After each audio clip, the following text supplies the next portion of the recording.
I sat on that hospital bed for 19 hours in labor, crying out in pain, with no hand to hold but my mother's. I whispered your name once, in my darkest moment, and hated myself immediately for that weakness. Don't tell me what you would have done. You weren't there. Hi, my beautiful family. Welcome back to Mr. Peter's Stories. Please don't forget to like and share this video. We need your support to keep this channel running strong. A beautiful Sunday prayer for my family. May love, joy, and endless blessings fill your hearts today. May every challenge turn into a testimony, and may your week ahead be filled with peace and miracles. Amen. Now, my beautiful family, this story is one of the most powerful and best-written stories from Mr. Peter. Please don't skip a single moment. I promise you'll want to watch it till the very end. Are you present? Let's begin with love. Chapter 1. The stormy night. Gray, Henry stood by the window of his luxury farmhouse, watching lightning slice through the London sky.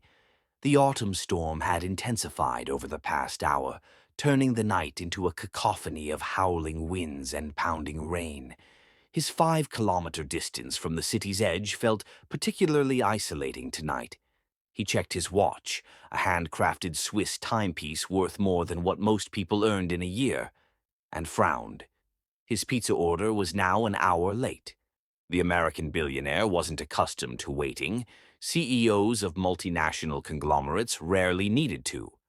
This business trip to the UK had already been fraught with complications, and now even dinner was becoming a frustrating ordeal.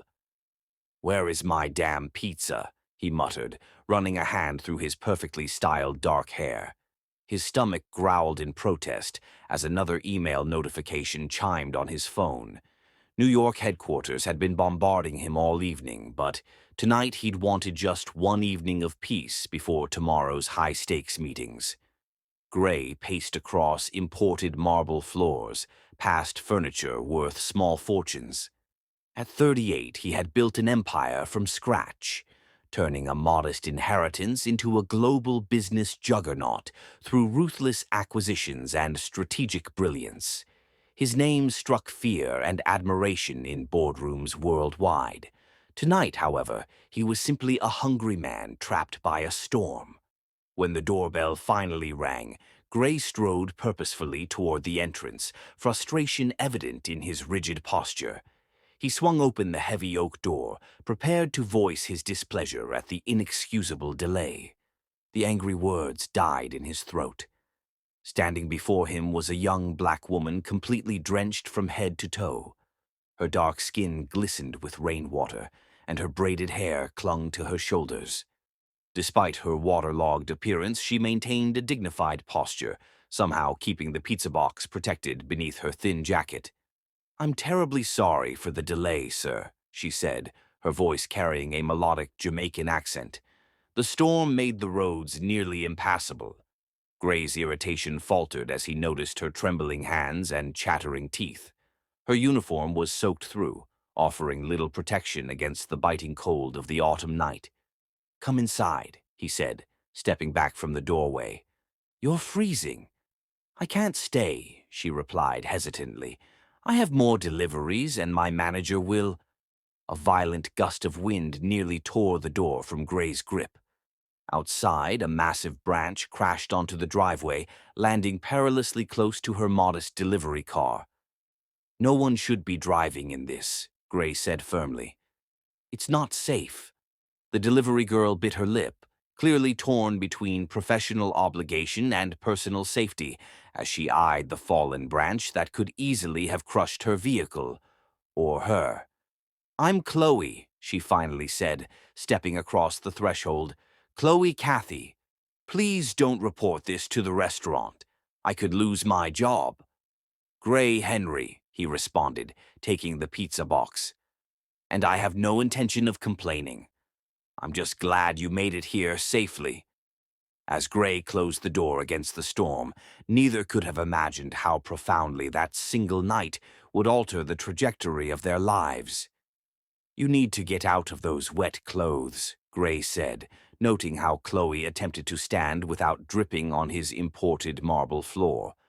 I can lend you something dry.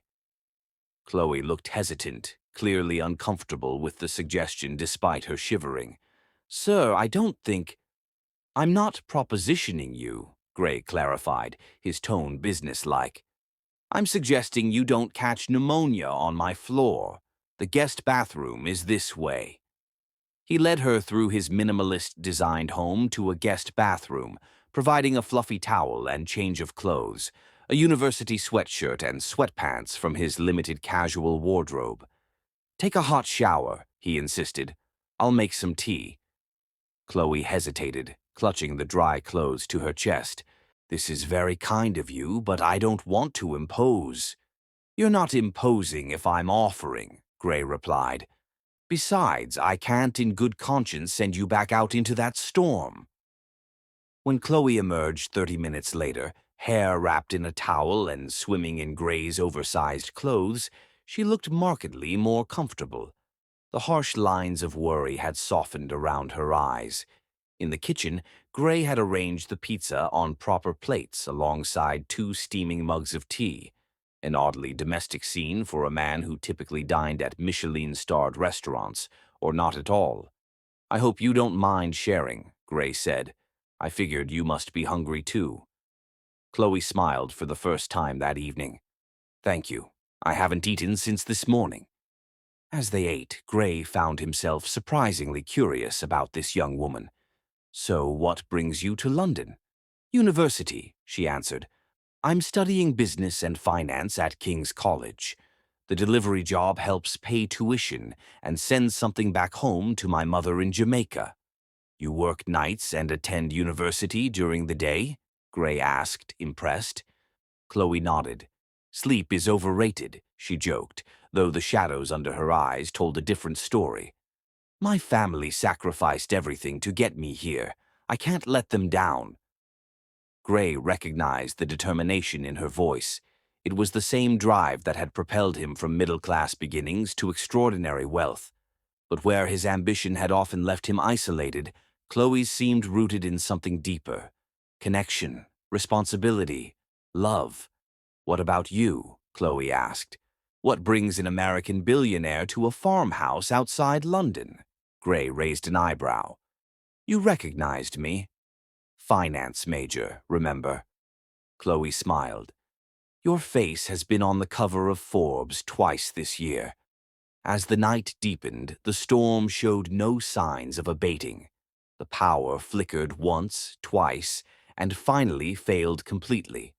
Gray lit candles, their warm glow creating an intimate atmosphere that seemed to dissolve the vast differences in their social positions.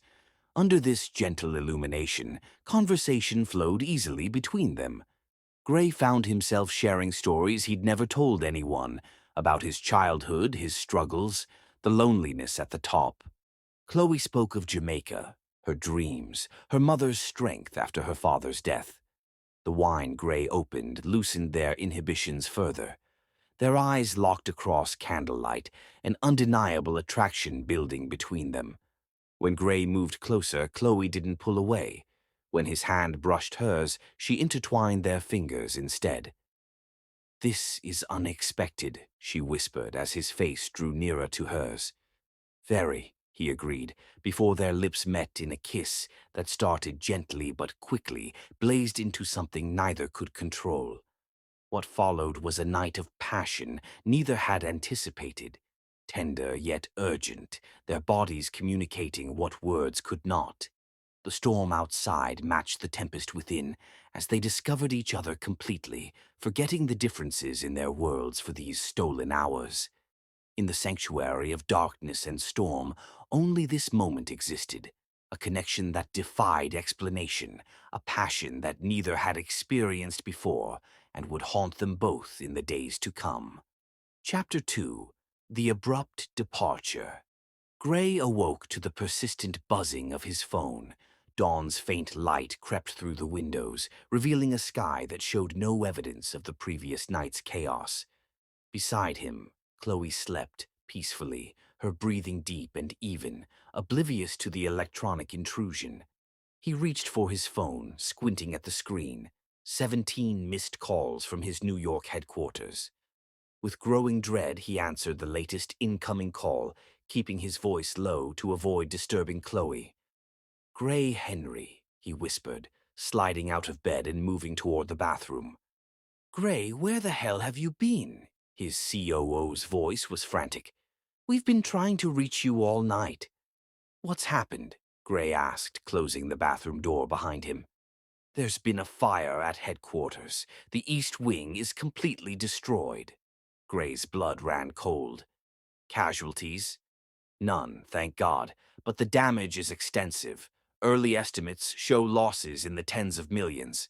The press is having a field day. Our stock is already taking a hit in pre-trading, and the board is demanding your immediate return." Gray's mind shifted instantly into crisis management mode. "Book me on the next flight. Have legal prepare statements for the press. Contact our insurance carriers and get them on site immediately." "Already done. There's a car waiting to take you to the airport. Flight leaves in 2 hours." Gray glanced at his watch. 6 a.m. "I'll be ready." After ending the call, Gray stood motionless for a moment, his reflection in the bathroom mirror revealing a man caught between worlds.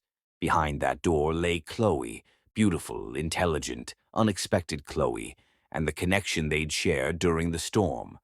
Ahead lay his empire, now wounded and requiring immediate attention. There was no real choice to make. There never had been. Gray dressed quickly and silently, gathering his essentials and packing them into his leather overnight bag. He paused at the bedside, looking down at Chloe. Her features were soft in sleep, her body partially wrapped in his sheets. He should wake her, explain the situation, exchange contact information. His phone buzzed again. The car had arrived. In a moment of indecision that would haunt him for months to come, Gray grabbed the hotel notepad from the nightstand and scribbled a brief note. "Thank you for last night. Emergency at work requires immediate departure. G. Impersonal, inadequate. But time was critical, and his company needed him." He placed the note on the pillow beside her and quietly left the room, closing the door with a soft click that somehow seemed to echo with finality. The driver was waiting outside, engine running. "To Heathrow, sir?" "Yes, fast as possible." As the car pulled away from the farmhouse, Gray looked back at the building receding in the early morning mist. For a brief, irrational moment, he considered telling the driver to stop, to turn around. He imagined running back inside, waking Chloe properly, exchanging numbers, promising to call. Instead, he turned forward and opened his laptop. "Call New York," he instructed his driver. "Put it through the car system."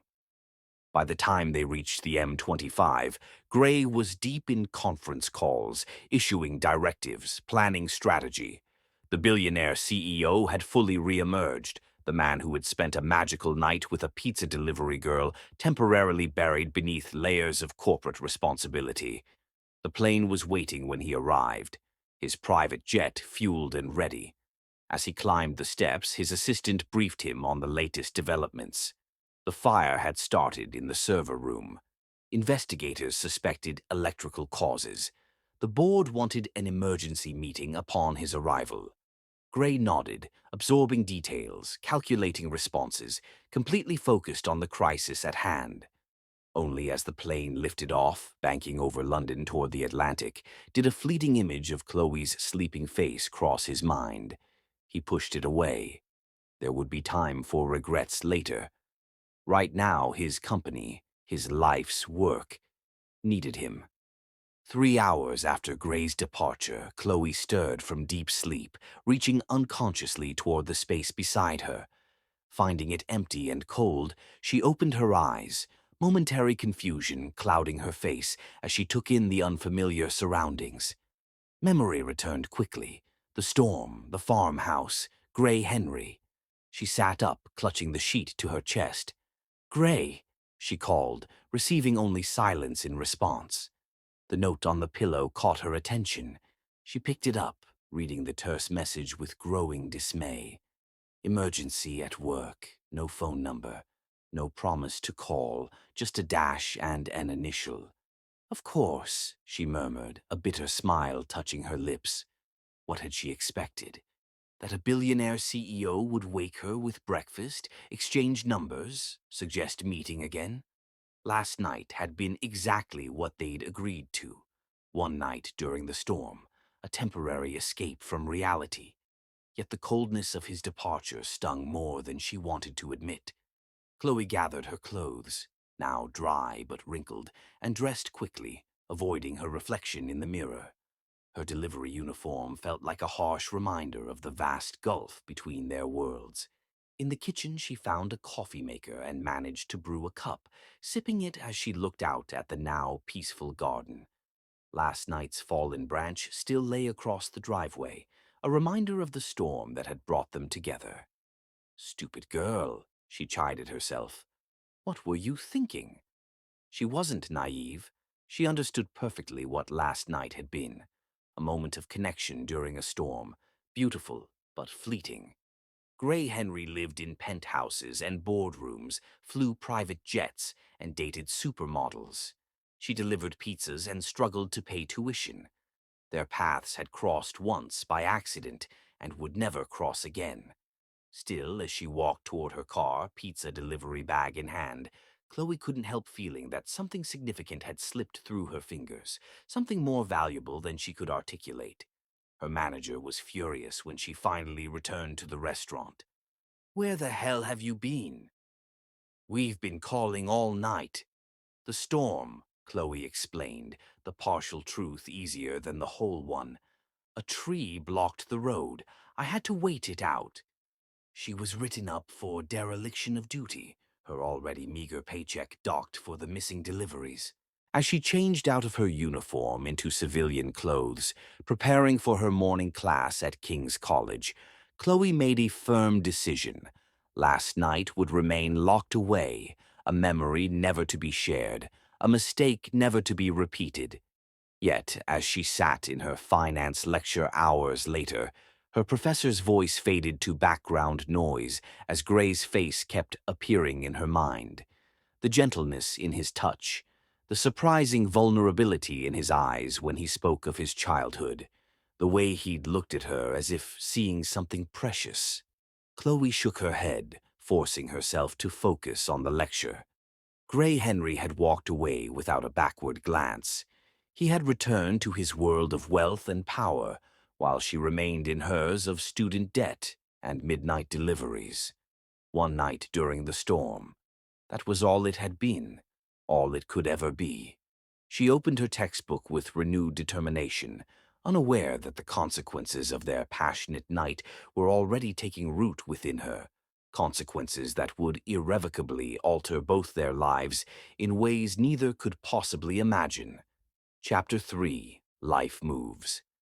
All New York City pulsed with its characteristic energy as Gray stepped from his town car into the gleaming lobby of Henry Global Headquarters. The East Wing's damage was visible even from the street, shattered windows covered with industrial plastic, the charred remnants of what had been cutting-edge offices, the acrid smell of smoke still lingering, despite industrial air purifiers running day and night. The insurance adjusters finished their assessment yesterday, his executive assistant informed him, matching his brisk stride toward the elevator. Preliminary report indicates electrical malfunction, not arson. PR has drafted statements emphasizing no casualties and minimal data loss. Gray nodded, scanning the document she handed him. And the board, waiting in the conference room, they're concerned. A year had passed since the fire. 12 months of 18-hour days, emergency capital allocation, redesigning and rebuilding, reassuring nervous investors, and navigating the complex insurance claims process. The crisis had consumed him completely, leaving room for little else. Yet even in his most exhausted moments, in the quiet darkness just before sleep claimed him, Gray would remember a night of storm and candlelight, and a woman whose absence he felt in ways that defied explanation. He had looked for her once, 3 weeks after returning to New York, when the immediate crisis had stabilized enough for him to breathe. He'd called the pizza restaurant in London, only to be told that Chloe no longer worked there. He'd considered using his considerable resources to find her, hire investigators, contact the university. But something had stopped him. If she had wanted him to find her, wouldn't she have reached out? He had been all over the financial news after the fire. His contact information wasn't exactly difficult to obtain. So he had buried himself in work instead, rebuilding not just his headquarters but expanding aggressively into new markets. The fire, ironically, had created opportunities for modernization and growth that might otherwise have taken years to implement. "Mr. Henry?" His assistant's voice pulled him from his thoughts as the elevator reached the executive floor. "They're ready for you." Gray straightened his tie and stepped into the conference room, pushing thoughts of Chloe back into the compartmentalized corner of his mind where they usually resided. Today was about the future of Henry Global, not the ghost of a connection he'd failed to nurture. 6,000 miles away, Chloe Cathy sat in a wooden rocking chair on the porch of her mother's modest home in Montego Bay, Jamaica. The gentle rhythm of the rocker matched the steady breathing of the infant sleeping against her chest, a beautiful baby boy with his mother's warm brown skin and his father's unmistakable gray-blue eyes. "Elijah," she whispered, stroking the child's soft curls, "my little lion." At 6 months old, Elijah was a calm, observant baby who rarely fussed. Sometimes Chloe wondered if he had inherited his father's analytical nature along with his eyes, a thought that always carried a mixture of pride and pain. The discovery of her pregnancy had come 2 months after that stormy night in London. At first, she'd refused to believe it, taking test after test as if the results might somehow change. When reality finally sank in, Chloe had sat alone in her tiny London flat, weighing options that all seemed impossible. She could have terminated the pregnancy, a clinical, practical solution that would have allowed her to continue her education uninterrupted. But when faced with the actual choice, Chloe found she couldn't do it. Despite the circumstances of conception, the life growing inside her represented hope, possibility, continuation. She could have tried to contact Gray. His company's information was public. Reaching him wouldn't have been difficult. But what would she have said? "Remember me, the pizza delivery girl you slept with during a storm? I'm carrying your child." The scenario played out in her mind 100 different ways. None of them dignified, none of them bearable. He would think she wanted money, or worse, that she was trying to trap him. He might offer financial support out of obligation, might even insist on some sterile co-parenting arrangement, or he might deny responsibility altogether, demand tests, involve lawyers. The thought of her child becoming the subject of legal disputes or tabloid gossip was unbearable. So Chloe had chosen a third path. With a heavy heart, she'd withdrawn from university, despite being only a semester away from graduation. She'd packed her meager belongings, said goodbye to her few friends, and returned to Jamaica, to her mother's small but welcoming home near the sea. Vivian Cathy had been shocked at her daughter's pregnancy, but never judgmental. "Life gives us what we need to grow, not what we think we want," she'd said, embracing Chloe tightly. "This child is a blessing, no matter how he came to be." The island community had been less accepting. Whispers followed Chloe at the market, at church, at the doctor's office. The bright student who'd gone abroad on scholarship, returning with a swollen belly and no husband. Some were openly disapproving, others merely curious, but all seemed to feel entitled to opinions about her circumstances. Chloe weathered their judgment with as much dignity as she could muster. She held her head high, refused to be ashamed, and when Elijah was born after 19 hours of labor, she wept with a mixture of exhaustion, joy, and fierce protective love that overwhelmed everything else. Motherhood transformed her. Priorities shifted. ambitions recalibrated. The drive that had once been directed toward corporate success now focused on creating stability for her son. She took a teaching position at the local community college, utilizing her nearly complete finance degree to educate others while providing for Elijah. And if sometimes, on nights when the Jamaican breeze reminded her of an English storm, Chloe found herself wondering about Gray, whether he ever thought of her, whether he would recognize his own eyes in his son's face. She pushed those thoughts aside.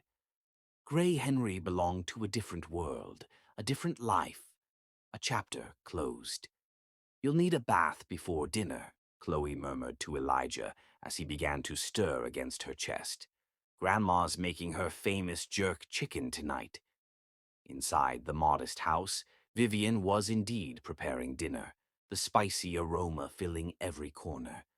She watched her daughter through the window, noting the familiar mixture of love and melancholy that often crossed Chloe's face when she held Elijah.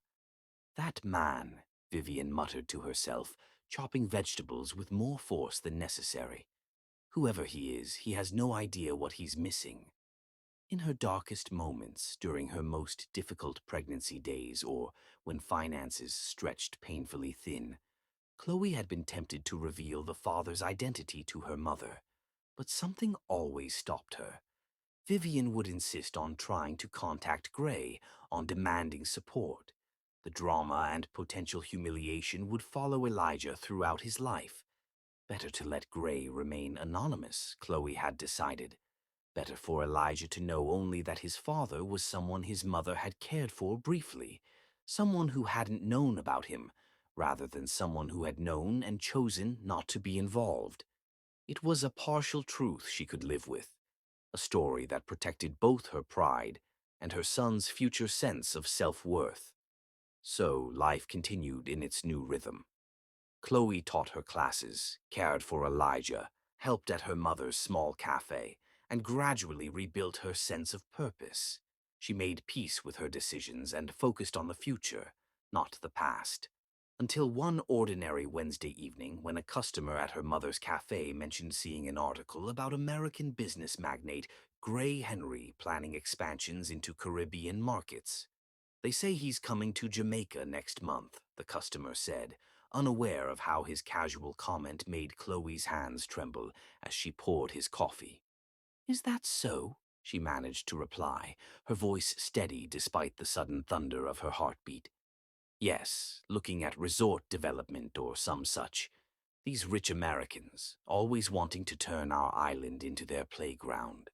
Chloe nodded distractedly, her mind racing. Gray, here in Jamaica. It seemed impossible, like worlds colliding that were never meant to intersect again. What were the chances he would come to Montego Bay specifically? Slim to none, surely. Jamaica had many tourist centers, many potential investment locations. Still, that night, as she rocked Elijah to sleep, singing soft lullabies while gazing at his peaceful face, Chloe felt an undeniable surge of anxiety. For months, she had convinced herself that chapter was closed, the connection severed. Now, the mere possibility of proximity threatened the careful equilibrium she had established. "It doesn't matter," she whispered to herself as she laid Elijah in his crib. "Even if he came to this very street, he wouldn't recognize me. I'm not the same person I was in London." This was true in more ways than one. The stressed student delivering pizzas had transformed into a confident young mother and respected teacher.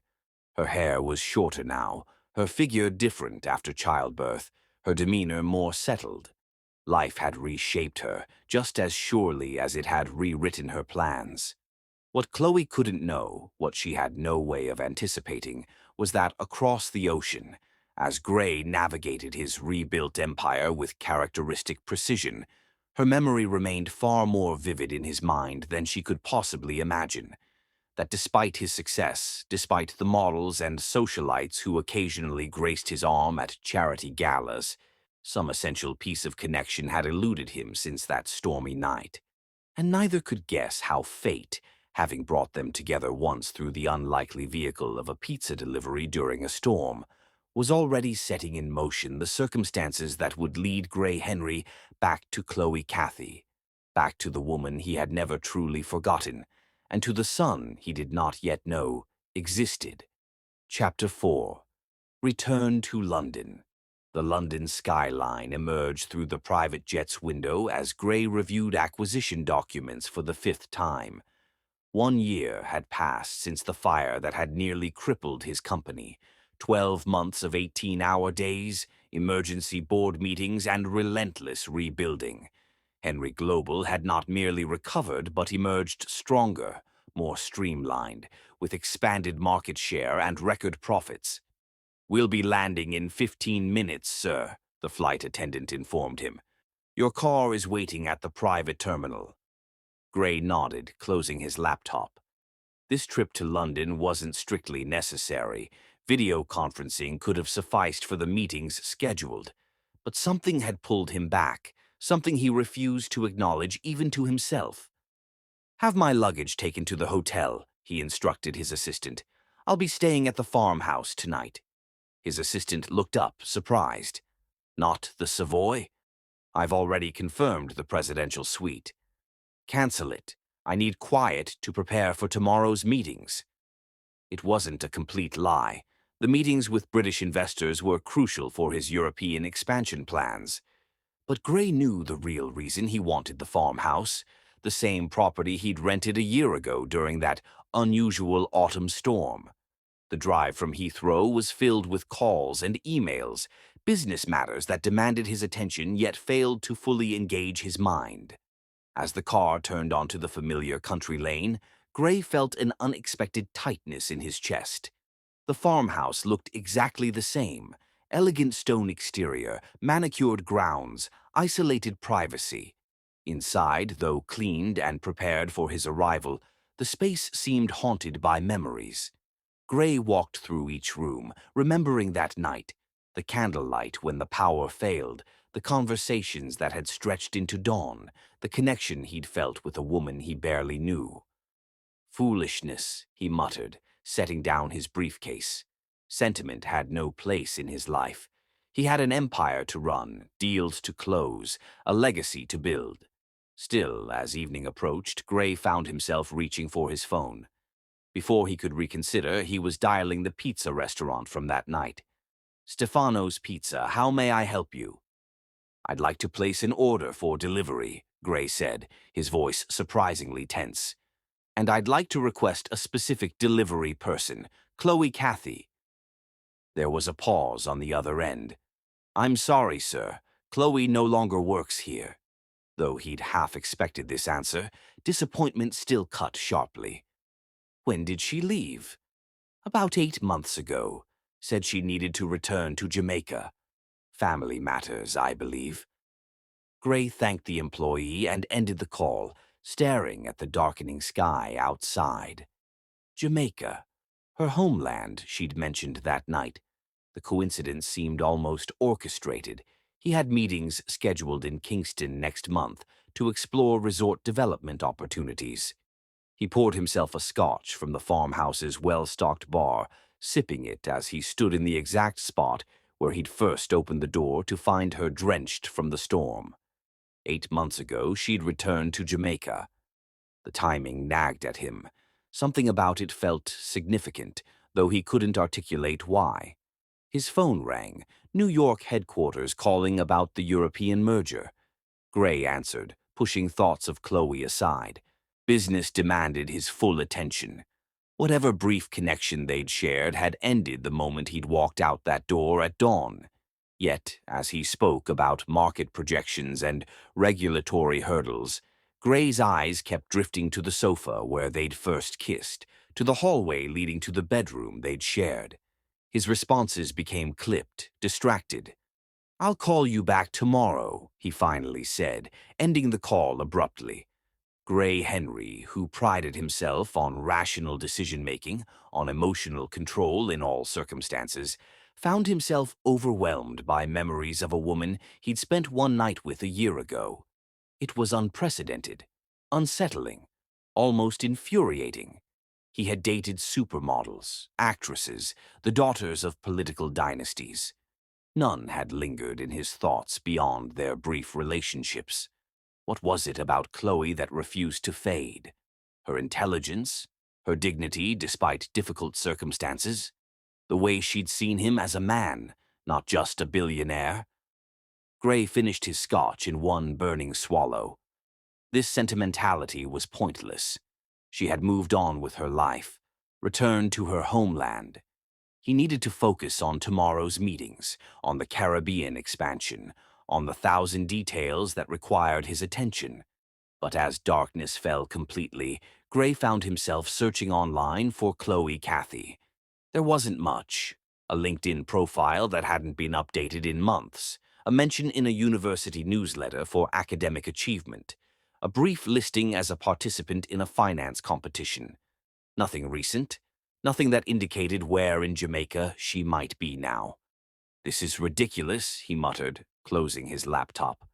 What was he doing? Planning to track down a woman who'd made no effort to contact him, who had clearly moved on with her life. Yet, as he lay in bed, the same bed where they'd spent those passionate hours, Gray couldn't shake the feeling that something unfinished lingered between them. Something worth pursuing, perhaps. He had returned to this farmhouse hoping, what? That she might somehow appear again, that the restaurant would say, "Why, yes, Chloe still works here, I'll send her right over." The absurdity of it struck him suddenly, and he laughed aloud in the darkness. Gray Henry, master strategist in corporate takeovers, had acted on impulse, on emotion, the very things he cautioned against in business. The irony wasn't lost on him. Tomorrow he would return to being the focused, ruthless CEO his reputation proclaimed. He would close deals, intimidate competitors, expand his empire. This brief lapse into sentimentality would be forgotten. Yet, as sleep finally claimed him, Gray's last conscious thought was of Jamaica. He was scheduled to visit next month for potential resort acquisitions. Perhaps while there, he might make inquiries about a former London University student named Chloe Cathy, who had returned home 8 months ago. Just out of curiosity, he told himself, just to satisfy this inexplicable need for closure. But deep down, in places Gray rarely acknowledged, he knew the truth. Something had awakened in him during that stormy night, something he'd spent a lifetime avoiding, something both terrifying and essential. And despite all logic, despite his carefully constructed life of power and control, Gray Henry could not escape the growing certainty that he needed to find Chloe Cathy again. What he couldn't possibly know was that when he did, his carefully ordered world would be irrevocably transformed in ways no business strategy could have prepared him for. Chapter 5. The Decision to Search. The London meetings concluded successfully, with British investors eager to back Gray's European expansion plans. He should have felt triumphant, another victory in a career defined by them.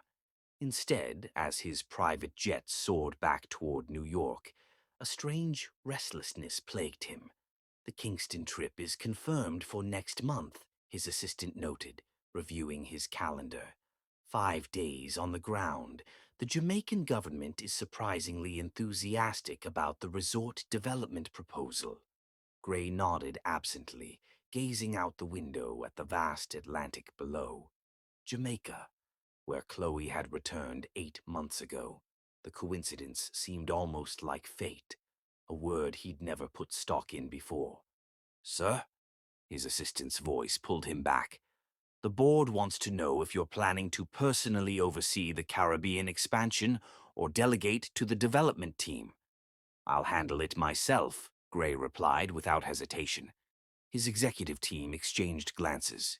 Gray Henry never personally managed resort developments. They were profitable but peripheral to the company's core financial operations. His direct involvement usually signaled either trouble or extraordinary opportunity. "Is there something special about this particular project?" his CFO ventured. Gray fixed him with the penetrating stare that had intimidated countless business rivals. I believe Jamaica represents unique opportunities. I want to evaluate them personally. No one questioned him further.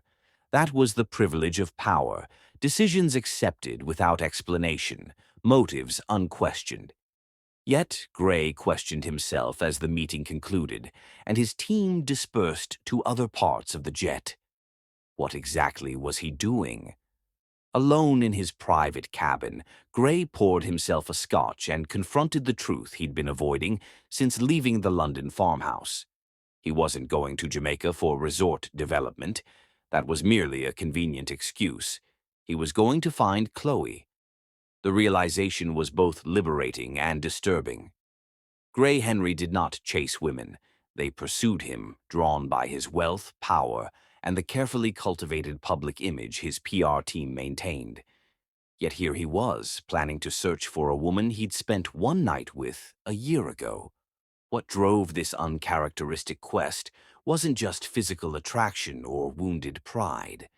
During their night together, Chloe had seen past his wealth and status to the man beneath, had challenged his perspectives, listened to his rarely shared doubts, and connected with him on a level that had nothing to do with his empire. That genuine connection had left an impression deeper than he'd been willing to admit until now. "This is insanity," he muttered, swirling the amber liquid in his crystal tumbler. Gray pulled out his laptop and began what he knew was an irrational exercise, searching for more information about Chloe Cathy. Jamaica was a small country, but still home to nearly 3 million people. Finding one woman without a known address or current employment information would be challenging even with his resources. He started with her university background.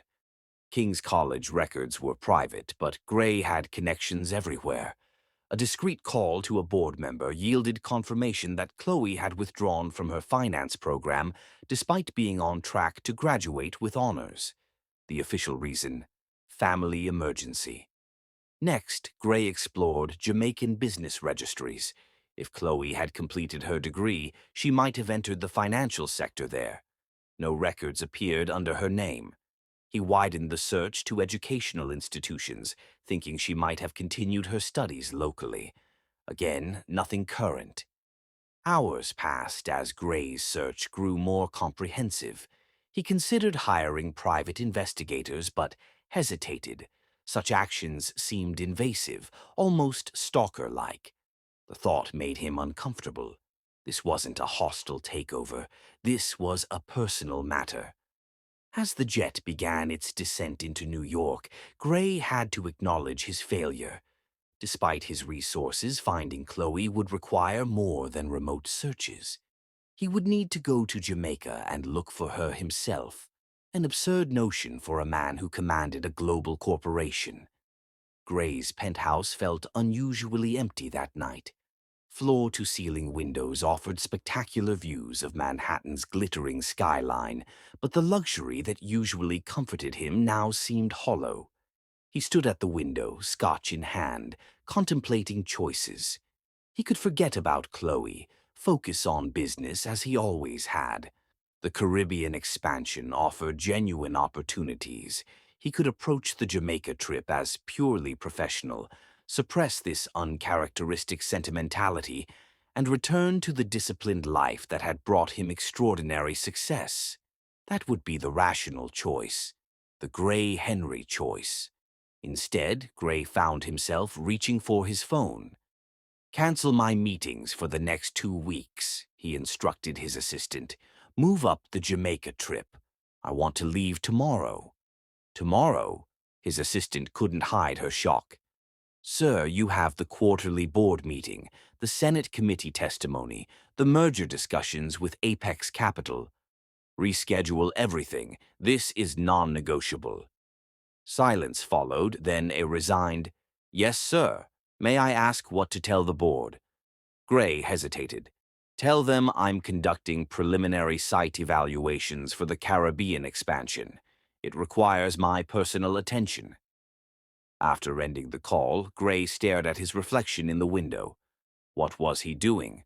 upending his carefully structured life to chase a woman who might not want to be found, who might have returned to Jamaica for reasons completely unrelated to their night together, who might even be married now, with a different life entirely. Yet something drove him forward, something beyond logic or reason.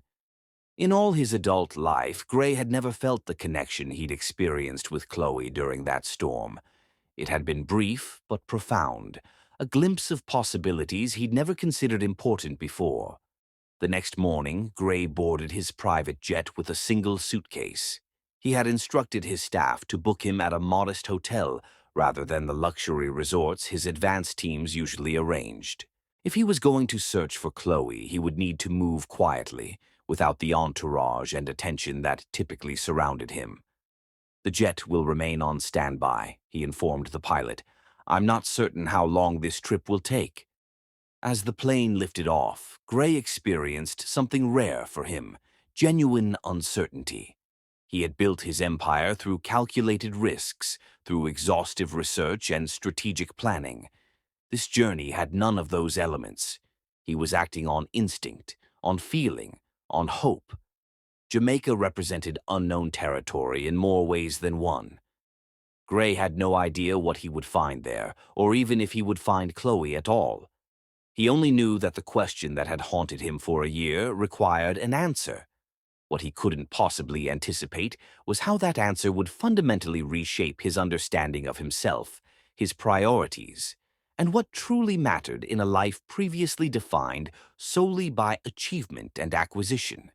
As the coastline of Jamaica eventually appeared beneath the plane, Gray felt a strange mixture of anticipation and apprehension. Whatever happened in the coming days would either put to rest this uncharacteristic obsession or change his life in ways he couldn't yet imagine.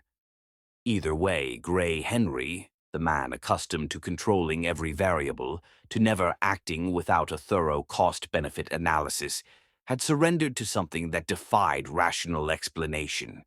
And although he would never have admitted it aloud, part of him welcomed the surrender. Chapter 6. Arrival in Jamaica. The air that greeted Gray as he descended from his private jet was thick with humidity and the sweet scent of tropical flowers. Montego Bay International Airport's private aviation terminal offered the discreet entry he preferred, away from the crowds and potential recognition. "Welcome to Jamaica, Mr. Henry," the terminal manager said, personally escorting him through expedited customs. "We're honored to have you visit our island." Gray nodded his thanks, accepting the special treatment while noting the irony. All his life, he had leveraged his position to create friction-free experiences. Now, for perhaps the first time, he wished for anonymity as he searched for Chloe. His driver, a taciturn local man named Marcus, seemed unimpressed by Gray's status. "First time in Jamaica, sir?" he asked as they pulled away from the airport in a modest sedan, another departure from Gray's usual luxury transportation. "For personal travel, yes," Gray replied. "I've had business interests here before." Marcus nodded. "Most Americans come for the beaches, the resorts. But the real Jamaica is in the towns, the markets, the people." Gray found himself oddly appreciative of the driver's lack of deference. "I'm interested in the real Jamaica," he said, "particularly Montego Bay." "Any reason you chose Montego Bay over Negril or Ocho Rios? Those are more popular with tourists." Gray hesitated. "I'm looking for someone who lives here, a former acquaintance." Marcus's eyes flicked to the rearview mirror, studying Gray with new interest. "Jamaicans are friendly people, but we protect our own. This person you're looking for, they expecting you?" "No," Gray admitted. "It's been some time since we were in contact." The driver made a non-committal sound and focused on navigating the winding coastal road. Gray turned his attention to the landscape, lush green hills on one side, Caribbean blue waters on the other. The beauty was undeniable, but Gray found himself searching the roadside shops and pedestrians, irrationally hoping to glimpse Chloe among them. The hotel was a pleasant surprise, upscale but not ostentatious, situated on a hillside overlooking Montego Bay. Gray had specifically requested accommodations away from the tourist-heavy areas, somewhere that would allow him to explore the actual city rather than its resort facade. "Will you need transportation during your stay?" Marcus asked as he unloaded Gray's single suitcase. "Yes," Gray decided. "Can you be available as my driver while I'm here? I'll pay well above the standard rates." Marcus considered this. "I have another job at my brother's fishing business in the mornings, but afternoons and evenings I can drive you." "Perfect." Gray handed him a substantial amount of cash. "I'll need someone who knows the area well." After settling into his suite, Gray stood on the balcony, surveying the city below. Where would he even begin? Jamaica's second-largest city was still home to thousands of people. Finding one woman without a current address seemed suddenly like an impossible task. Gray did something he rarely allowed himself. He acted without a plan. Changing into casual clothing that wouldn't mark him immediately as a wealthy foreigner, he set out to explore the city on foot. The heat was intense, the humidity oppressive to someone accustomed to climate-controlled environments. Gray walked through bustling markets, past colorful storefronts, alongside locals going about their daily routines. He studied faces, listened to conversations, and occasionally showed Chloe's picture from his phone. The only image he had, taken from her university profile before she deleted it. No one recognized her. Some people were openly suspicious of his inquiries. Others seemed amused by this obvious foreigner searching for a local woman. By evening, Gray returned to his hotel, exhausted, frustrated, and no closer to finding Chloe than when he'd arrived. The next day brought similar results. Gray visited universities, asking about finance professors or students named Kathy. He checked restaurants, thinking Chloe might have followed her mother's path in the food service industry.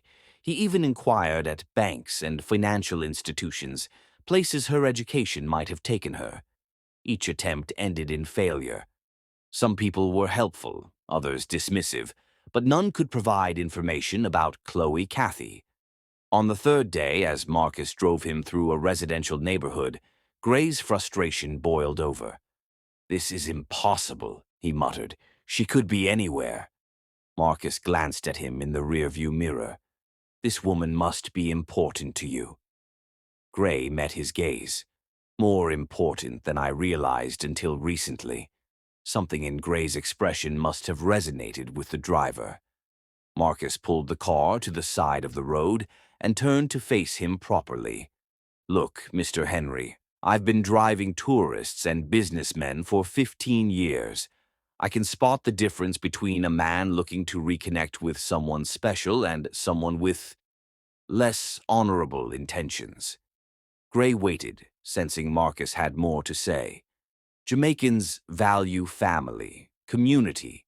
We look after our own. If this woman returned from abroad, especially if she came back unexpectedly, people will know. But they won't tell a stranger, especially not a rich American, just because he asks."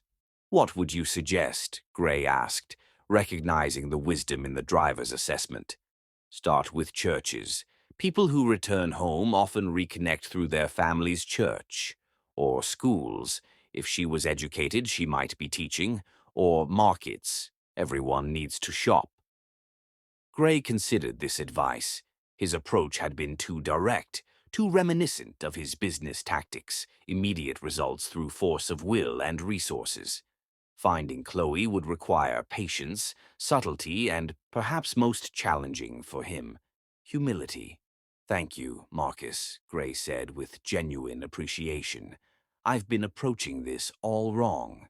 The driver nodded. "One more thing, Mr. Henry. When you find this woman, if you find her, remember that she chose to come home to Jamaica for a reason. Whatever you're offering needs to respect that choice." The words struck Gray with unexpected force. He had been so focused on finding Chloe that he hadn't fully considered what would happen afterward. What exactly was he offering? What did he expect? He had no answers, only the persistent certainty that he needed to find her. As they continued their drive through Montego Bay, Gray began to understand that finding Chloe was only the first challenge. The greater test would be proving himself worthy of a second chance, if indeed a second chance was what he sought. What Gray couldn't possibly know was how close he already was to discovering the truth, and how completely unprepared he was for what that truth would reveal. Chapter 7. The search intensifies. A week into his search, Gray found himself attending a Sunday service at Montego Bay's largest church. Marcus's advice had led him to this strategy, observing from a distance, becoming somewhat familiar to the community before asking questions. The approach went against every instinct Gray had developed in business, where direct action and immediate results were his hallmarks. Patience isn't my strong suit, he'd admitted to Marcus the previous evening. That's obvious, the driver had replied with a frankness Gray found refreshing. But Jamaica doesn't bend to foreign schedules, Mr. Henry, especially when you're looking for someone who might not want to be found. Those words haunted Gray as he sat in the back pew, listening to the passionate sermon delivered in the distinctive Jamaican patois that still sometimes challenged his understanding. His eyes scanned the congregation repeatedly, searching for Chloe among the colorfully dressed worshippers, but finding no familiar face. After the service, Gray lingered in the churchyard, observing the social interactions, the easy familiarity among community members. He felt conspicuously out of place. His designer casual clothes, his careful American pronunciation, his solitary presence all marking him as an outsider despite his attempts to blend in. An elderly woman approached, her smile warm beneath a magnificent purple hat. "First time with us, brother?" Gray nodded. "Yes, I'm visiting Montego Bay for a while." "Business or pleasure?" she asked, studying him with intelligent eyes. "A bit of both," Gray replied. "I'm also trying to reconnect with someone who moved here recently, a woman named Chloe Cathy." The woman's expression shifted subtly. "Cathy. I know several Cathy families in the parish. Any particular one you're looking for?" "Her mother might run a cafe or restaurant," Gray offered, remembering details from that night's conversation. Something like recognition flickered in the woman's eyes, but her smile remained non-committal. "I'll ask around. You coming back next Sunday?" "I'll be here," Gray confirmed, understanding that trust would need to be built before information would be shared. The pattern repeated throughout the following days. Gray visited markets, local businesses, community centers, places Marcus suggested were hubs of island life.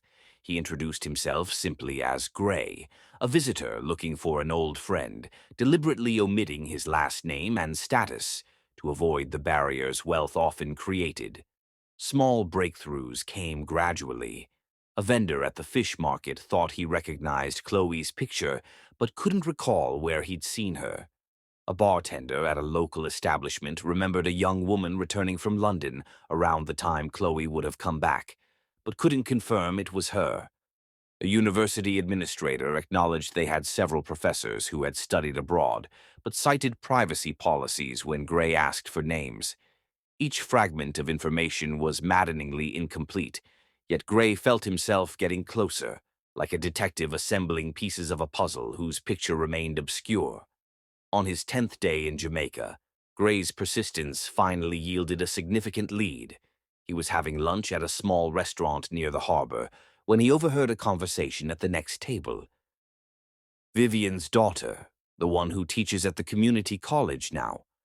Such a shame about her situation, but she holds her head high." Gray's attention sharpened. He casually looked over at the two middle-aged women gossiping over their meals. "The boy is beautiful, though," one continued. "Those unusual eyes. Not Jamaican eyes, that's for certain." "Vivian dotes on him," the other agreed. "Brings him to the cafe every afternoon. Good for business, too. Tourists love babies." Gray's heart raced. A cafe. Vivian, a daughter who taught. A baby boy. The details aligned too perfectly to be coincidence. He waited until the women were leaving before approaching them. "Excuse me," he said politely. "I couldn't help overhearing you mention Vivian's cafe. I'm looking for good local places to eat. Would you recommend it?" The women exchanged glances. "Kathy's place, down by the marina," one finally offered. "Good food, fair prices. Tell her Mrs. Palmer sent you." "Thank you," Gray said, keeping his voice casual despite the adrenaline surging through him.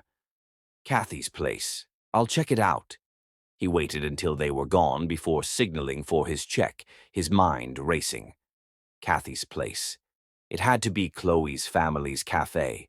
And the baby they mentioned, a boy with unusual eyes. What did that mean? Was Chloe married? The thought sent an unexpected spike of jealousy through him. Gray considered calling Marcus for an immediate ride, but decided against it. The cafe was reportedly near the marina, within walking distance. Besides, he needed time to compose himself, to prepare for the possibility of seeing Chloe again after more than a year. What would he say? The question that had lurked at the edges of his consciousness throughout this search now demanded an answer. Why exactly had he come looking for her? What did he hope would happen? Gray had no clear response, only the persistent certainty that had driven him across an ocean on the strength of a connection formed during one stormy night.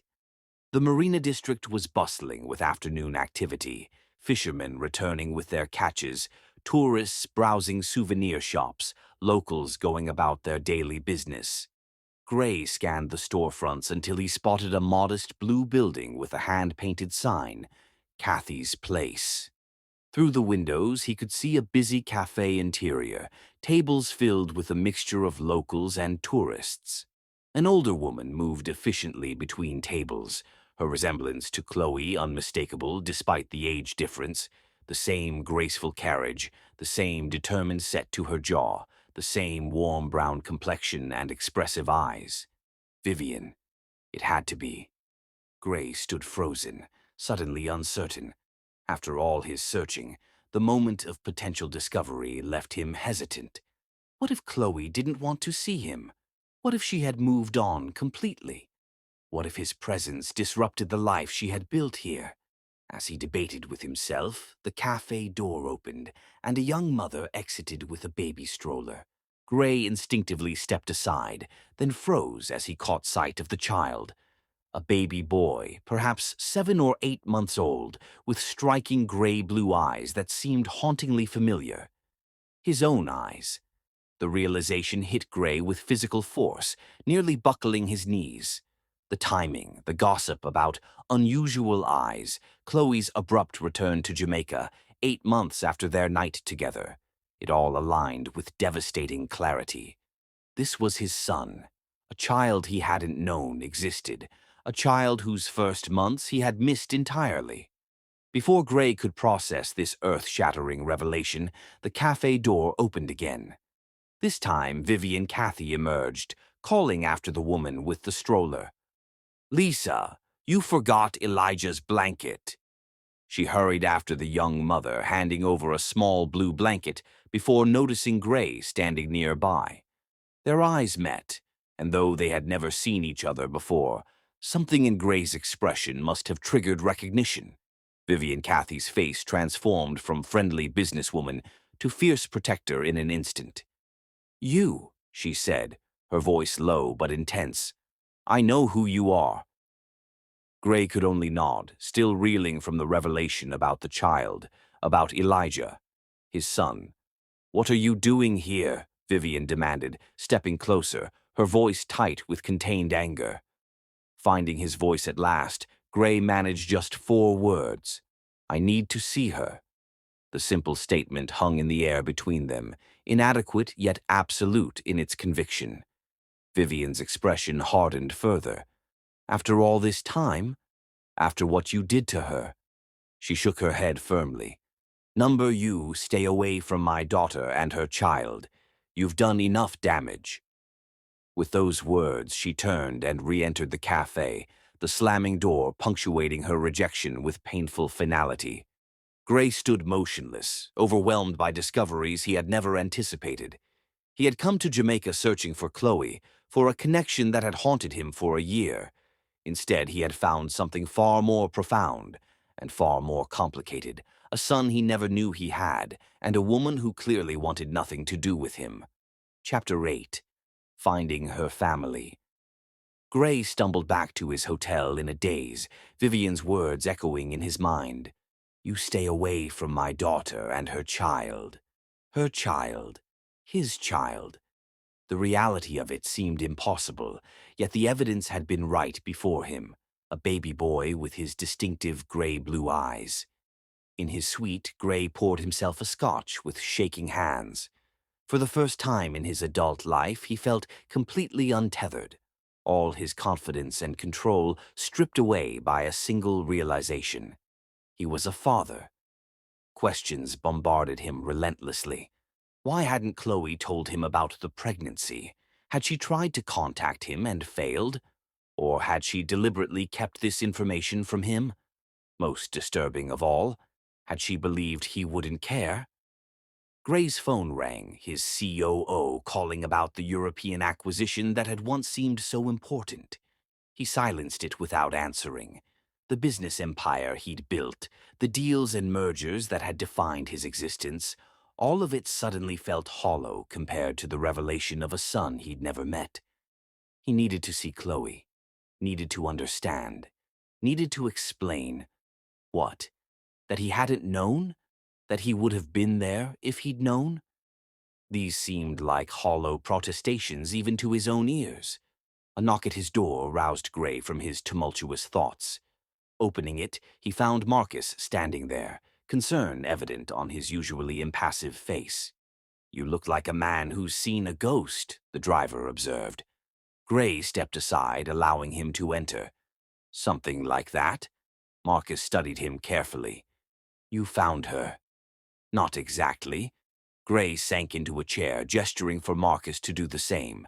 "I found her mother, and I saw my son." The admission hung in the silence between them. Marcus showed no surprise, only a deepening understanding. "So that's why she came home," he said quietly.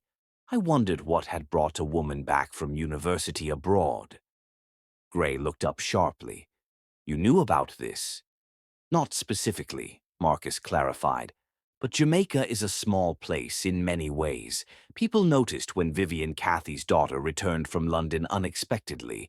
There were rumors." "What kind of rumors?" Gray demanded. Marcus held his gaze steadily. "That she came home in shame, pregnant, unmarried, the father unknown or unwilling to be involved." The implication struck Gray like a physical blow. "I didn't know," he said, his voice rough with emotion. "I swear to God, I didn't know she was pregnant." "I believe you," Marcus said simply, "but that may not matter to her family now. The damage is done." Gray ran a hand through his hair, frustration building. "I need to see her, to explain, but her mother made it clear I'm not welcome. Vivian Cathy is well respected in the community. If she's decided to keep you away from her daughter, others will help her." Marcus leaned forward. "What exactly are you hoping to accomplish here, Mr. Henry? You found out you have a son. What now?" The question forced Gray to confront what he'd been avoiding since arriving in Jamaica. What were his intentions? What did he want? "I don't know," he admitted. "When I came here, I was just looking for Chloe. The connection we had that night, I couldn't forget it. I never expected to find out I had a child." Marcus nodded thoughtfully. "Children change everything. They have to. If they don't, you're not being a proper father." The simple wisdom in those words resonated deeply. Gray had never considered fatherhood, had always been too consumed with building his empire to think about creating a family. Now the responsibility had found him anyway, ready or not. "I want to be part of his life," Gray said, the certainty of it surprising even himself. "I don't want my son growing up thinking his father abandoned him or didn't care enough to be involved." And Chloe, Marcus asked carefully, what do you want from her? Gray hesitated. What did he want from Chloe? The question was more complex than it appeared. The connection they'd shared during that stormy night had haunted him for a year, but was it enough to build something real upon? Or was he romanticizing a brief encounter because it had been unlike anything in his controlled, strategic life? I want to talk to her, Gray finally said. After that, I don't know. But I can't leave Jamaica without at least speaking to her, explaining that I would have been there if I'd known about our son. Marcus considered this, then nodded slowly. There's a local tradition here. When a father has been absent but wants to make amends, he brings a gift for the child and stands at the doorstep until the mother acknowledges him. It shows humility, persistence, qualities valued in our culture. You think I should do this? Gray asked, desperate for any guidance in this unfamiliar territory. I think you should recognize that on this island, in this situation, you are not a powerful CEO. You are simply a man who has missed the first months of his son's life. Your wealth and status mean nothing here. What matters is your sincerity. The truth of this struck Gray forcefully. All his life he had leveraged power and privilege to get what he wanted. Here, those same attributes worked against him, marking him as an outsider, someone whose money might be a threat rather than an asset. How do I prove my sincerity? Gray asked. That, Marcus said, rising to leave, is something you'll need to figure out for yourself. Left alone, Gray paced his suite for hours, wrestling with questions he'd never faced before. What made a good father? What kind of relationship could he build with a son living thousands of miles from his New York base? What could he offer Chloe that would make her willing to let him into their lives? The next morning, Gray rose early and asked Marcus to drive him to a local market. There, he spent hours searching for the perfect gift, not something expensive or showy, but something thoughtful. He finally settled on a handcrafted wooden puzzle, simple enough for small hands but beautifully made by a local artisan. For your son? The elderly craftsman asked as he wrapped it. Gray nodded, the words still feeling strange. Yes, my son.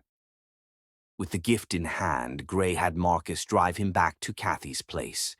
The morning crowd had thinned, leaving only a few patrons lingering over coffee. Through the window, Gray could see Vivian working behind the counter, her movements efficient and purposeful. Want me to wait? Marcus asked as Gray stepped from the car. No, Gray replied. I need to do this alone, however long it takes. Taking a deep breath, Gray approached the cafe door, gift in hand, and stepped inside. The conversation quieted as patrons noticed him, a testament to how quickly word traveled in this community. Vivian looked up from the counter, her expression hardening when she recognized him. I told you to stay away, she said, loud enough for everyone to hear. Gray made no move to approach her, instead standing just inside the doorway. I understand why you want to protect your daughter and grandson, he said quietly. I would do the same in your position. Vivian crossed her arms, unmoved. Then why are you here? Because I just learned I have a son, Gray answered, his voice steady despite the emotion behind it. I didn't know Chloe was pregnant. I didn't know Elijah existed until yesterday. If I had known, things would have been different. The cafe had gone completely silent, patrons witnessing the confrontation with undisguised interest. Vivian's face remained stern, but something flickered in her eyes. Uncertainty, perhaps.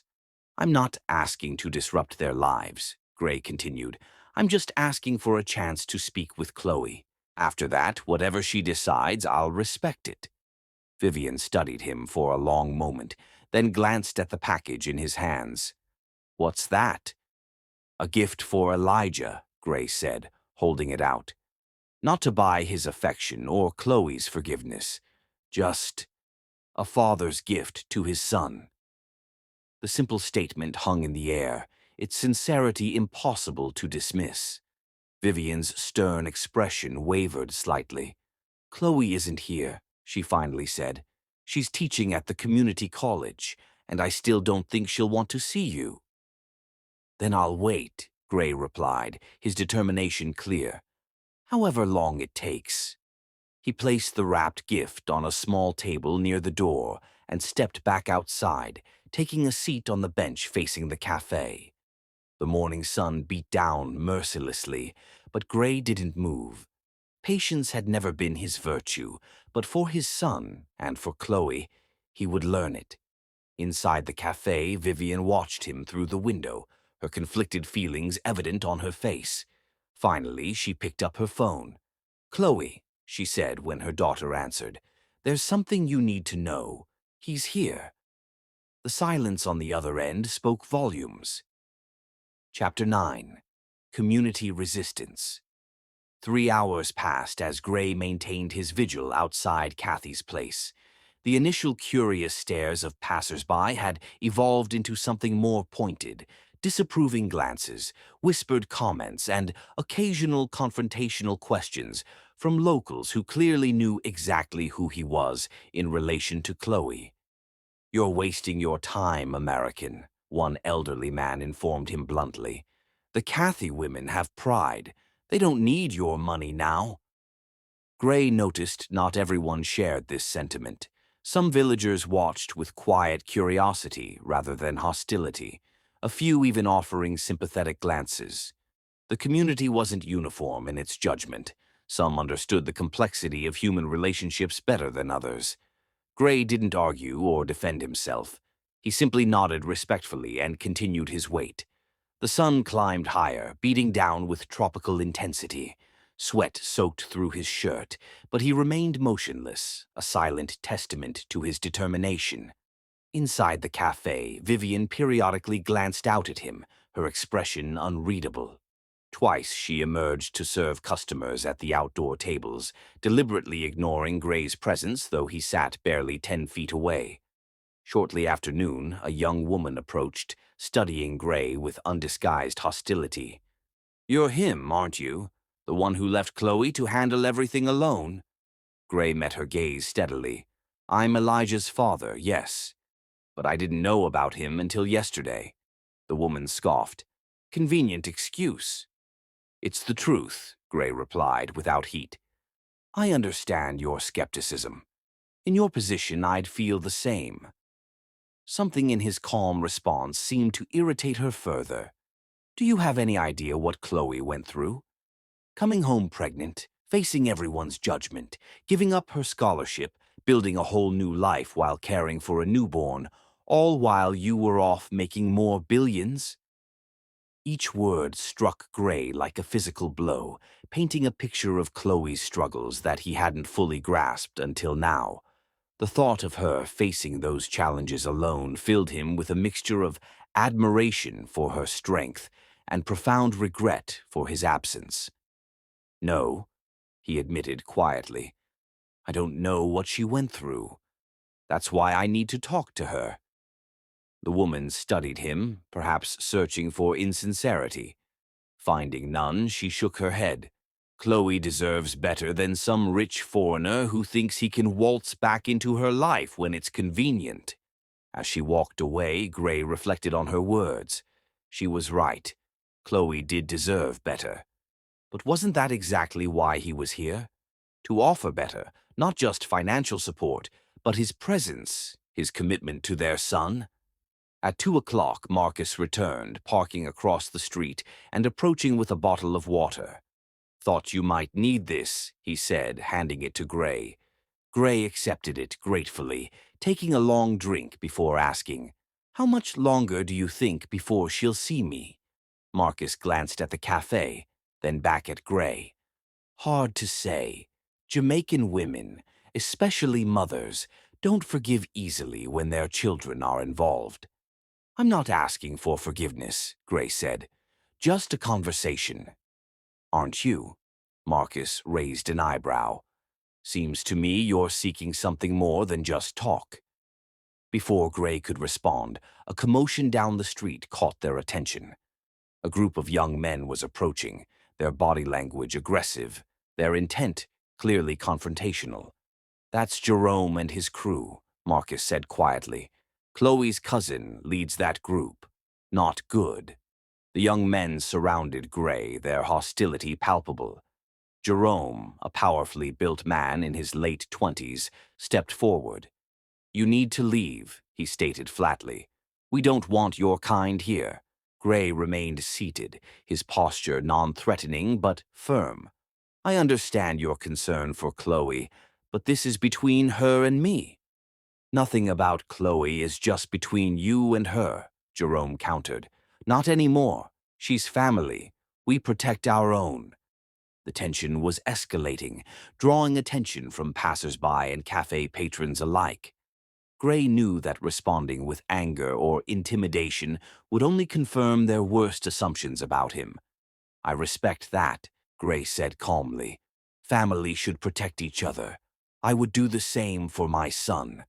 The deliberate emphasis on "my son" caused Jerome to step closer, fists clenched.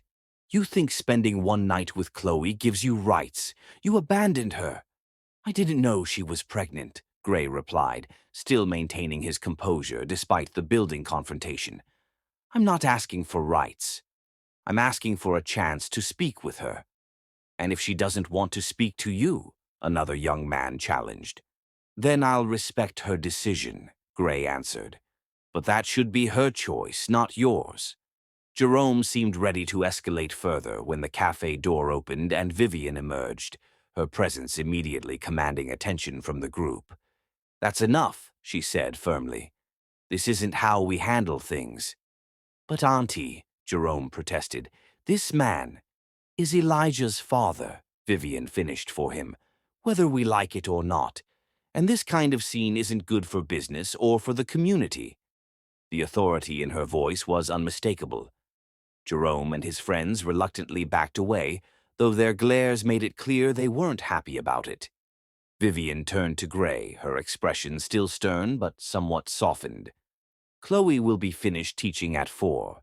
If you're still here then, I'll tell her you're waiting. What happens after that is her decision." It was the first concession she'd made. Gray nodded, genuine gratitude in his eyes. "Thank you." After Vivian returned inside, Marcus let out a low whistle. "You've made progress. Vivian Cathy doesn't bend easily." "I haven't accomplished anything yet," Gray said, watching Jerome and his friends retreat down the street, still casting hostile glances back at him. "You underestimate what just happened," Marcus replied. "In our culture, family problems stay within family. Vivian just acknowledged you as Elijah's father in front of witnesses. That matters." The next 2 hours passed slowly. The heat of the day began to wane, but Gray's anxiety increased as 4 o'clock approached. What would he say to Chloe when he saw her? How could he possibly explain or justify his absence, even if unintentional? At 10 minutes to 4, Marcus stood. "I should go. This meeting should be private." Gray nodded, suddenly apprehensive. "Thank you. For everything." "Don't thank me yet," Marcus advised. "The real test is still coming." As Marcus walked away, Gray noticed increased activity inside the cafe. Vivian appeared to be preparing to leave, gathering her purse and speaking to another employee. A few minutes later, she emerged and approached Gray directly. "Chloe called," she said without preamble. "She's picking up Elijah from the sitter and then coming here." Vivian's expression turned fierce. "If you hurt her again, in any way, you'll answer to me." "Understood?" "Completely," Gray replied. Vivian studied him a moment longer, then nodded once and walked away, leaving Gray alone with his thoughts. At 4:20, a small car pulled into a parking space down the street. Gray's heart raced as he recognized Chloe stepping out, moving to the back seat to unbuckle a baby, their son. She looked different than he remembered, her hair shorter, her movements more assured, her entire bearing that of a woman who had faced challenges and emerged stronger. Chloe spotted him immediately. Even from a distance, Gray could see her hesitation, the moment of decision as she considered whether to approach or retreat. Finally, with Elijah secured on her hip, she walked toward him, her expression guarded but determined. Gray stood as she approached, emotion threatening to overwhelm him as he saw his son clearly for the first time. The baby studied him with solemn gray-blue eyes. His eyes, while clutching his mother protectively. "Chloe," Gray said, her name emerging as little more than a whisper. "Gray," she replied, her voice steady despite the storm of emotions evident in her eyes. "My mother said you've been waiting here all day. I would have waited longer." Chloe adjusted Elijah on her hip, creating a subtle barrier between the child and Gray. "Why are you here, after all this time?" It was the question Gray had anticipated, yet now that the moment had arrived, all his prepared explanations seemed inadequate.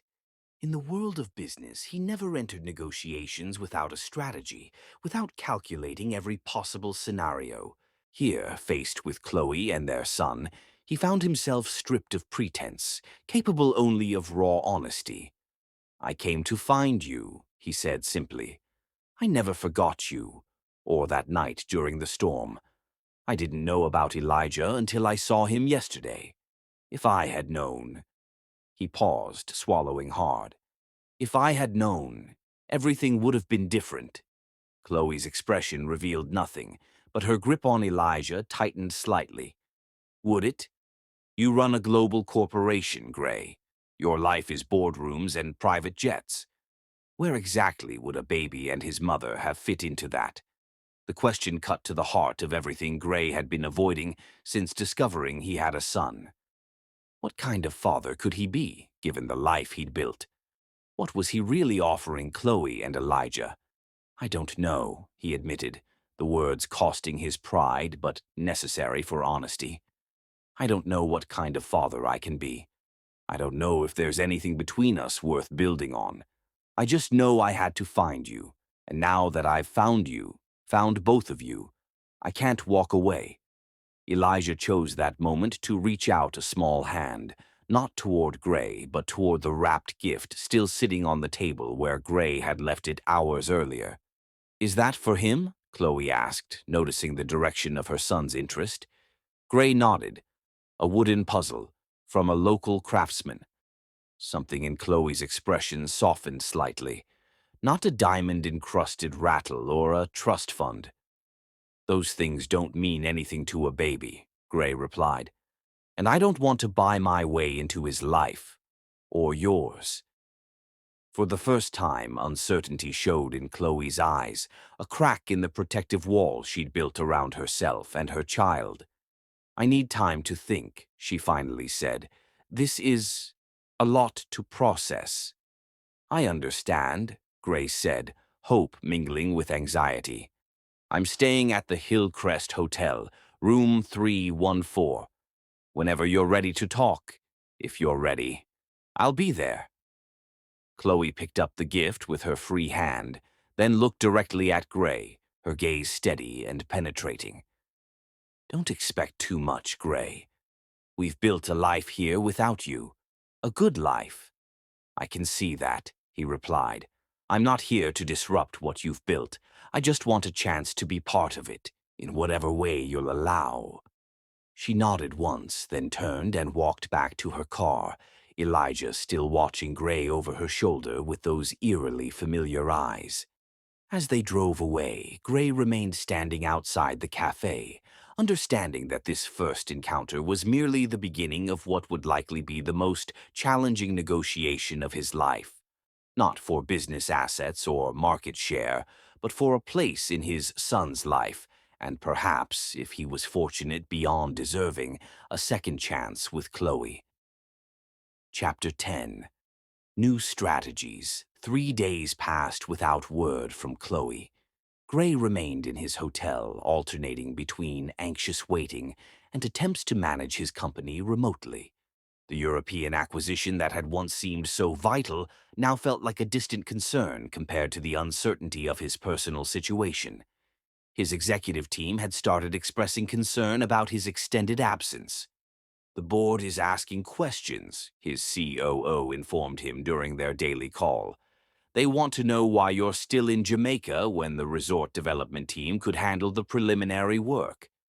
"Tell them I'm exploring additional opportunities," Gray replied, the half-truth coming easily. "I'll return when I've completed my assessment."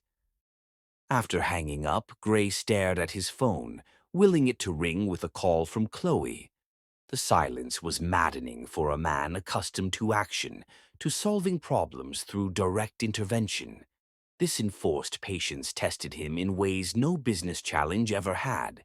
On the morning of the fourth day, Marcus arrived at the hotel with unexpected advice. "You're approaching this wrong," he said bluntly as they sat in the hotel's garden. "What do you mean?" Gray asked. "You're waiting for Chloe to come to you, on your terms, in your territory, the luxury hotel. That's still the billionaire CEO talking." Marcus leaned forward. "If you want to be part of their lives, you need to enter their world, not expect them to enter yours." The criticism stung, but Gray recognized its validity. "What do you suggest?" "Stop hiding in this hotel. Get involved in the community. Show Chloe and her family that you can fit into their lives, not just offer to finance them." Gray considered this shift in strategy. His instinct in business was always to negotiate from a position of strength, his wealth, his power, his connections. Here, those very attributes created barriers rather than advantages. "Where should I start?" he asked.